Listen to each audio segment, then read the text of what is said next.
जय श्री कृष्ण। आज આપણે બનાવવાનું છે છોલે ચણાનું શાક। તો છોલે ચણાનું શાક બનાવવા માટે અહીં ચણા છે તે મેં 8 કલાક સુધી પલાળી દીધા હતા।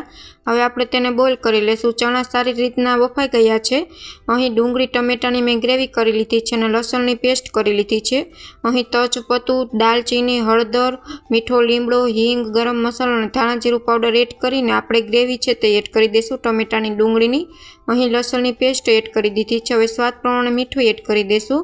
સારી રીતના બધું જ મિક્સ થઈ જાય ત્યાર પછી આપણે 3 મોટી ચમચી જેટલું લાલ મરચું પાવડર એડ કરી દઈશું। ગ્રેવી પાકી જાય સરસ રીતના તેના માટે અડધો બાઉલ જેટલો પાણી એડ કરશું।